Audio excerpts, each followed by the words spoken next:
He's one of the most conservative U.S. senators New Hampshire has ever had. And in 2016, he took the extraordinary step of declaring he'd vote for the Democratic presidential nominee, Hillary Clinton, due to his deep reservations about the man his own party had nominated, Donald Trump. Now, 6 months into the Trump administration and in the midst of an international crisis over North Korea, Gordon Humphrey is calling on New Hampshire's congressional delegation to take steps toward stripping President Trump of his executive powers under the 25th Amendment to the Constitution. Senator Humphrey, thanks for being with us today. Thank you for the invitation. We appreciate your time. Explain, what is it about President Trump that you think makes him a candidate for this stripping of powers under the 25th Amendment? Well, we are at the moment eyeball to eyeball in a nuclear confrontation, the first of its kind in 50 or 60 years, thanks to Donald Trump's rash, incendiary statements of a few days ago.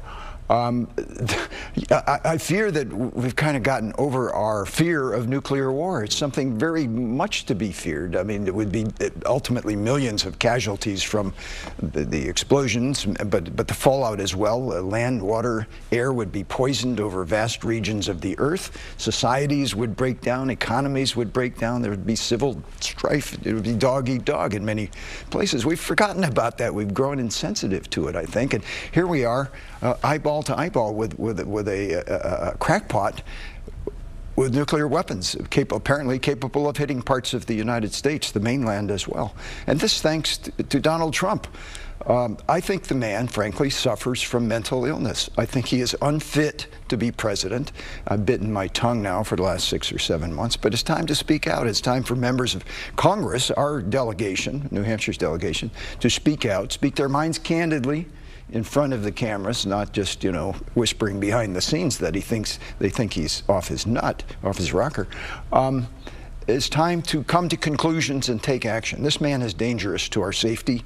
He could cause the deaths of millions by his recklessness and his insane conduct. How would this work? This is not impeachment. This is something different. Explain how the 25th Amendment... I thank you for raising this, because it's something of which most Americans are not that familiar, because it's never been used. But for 50 years now, there has been a provision in the Constitution, the 25th Amendment, as you've cited, specifically Article 4, that empowers the cabinet, a majority of the cabinet, with the concurrence of the vice president, or alternatively, a body appointed by the Congress, again with the concurrence of the vice president, to remove to take away the president's powers and to transfer them to the vice president, who is then the acting president.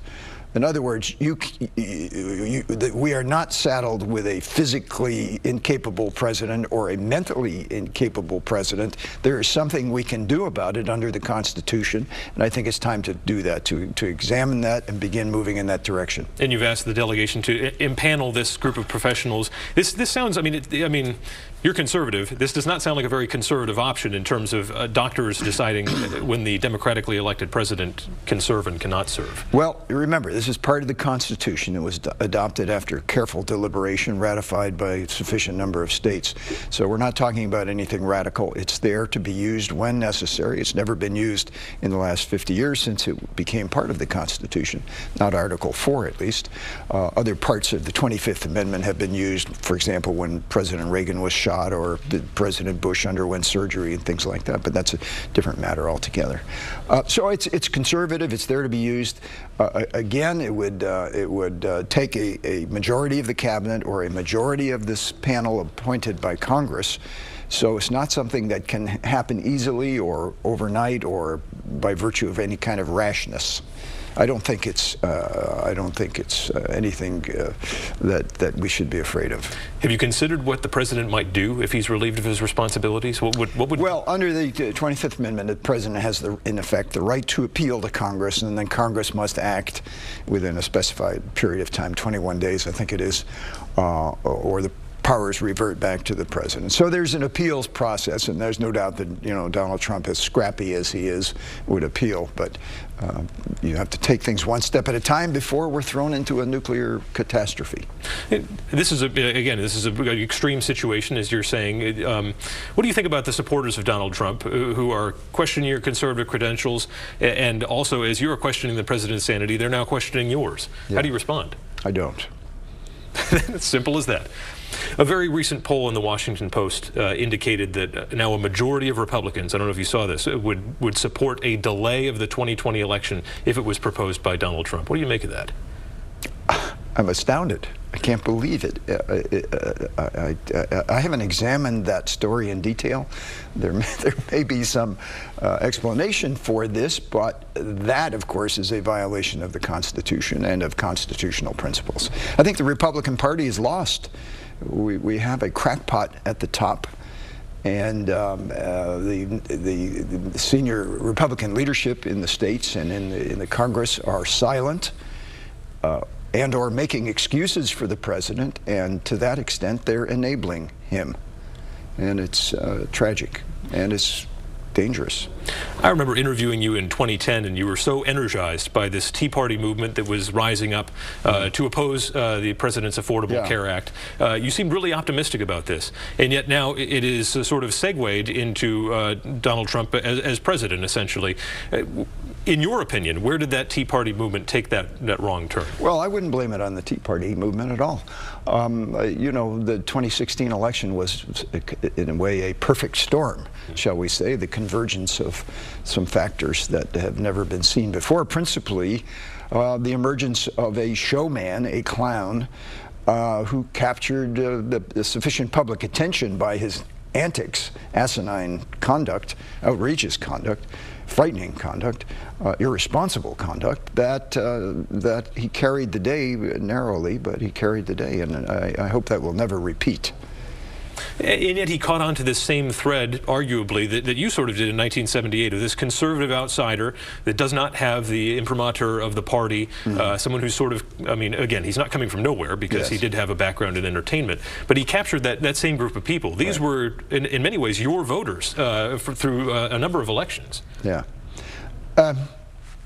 I'm not quite sure what you're getting at. Well, here. I mean, there's a. I guess I'm wondering how this changed, right? Where if people who said supported Gordon Humphrey, and then you've gone in this direction, but then a lot of them, I'm guessing, are with Donald Trump. I have thought a great deal about it, as I'm sure you have, and most people have.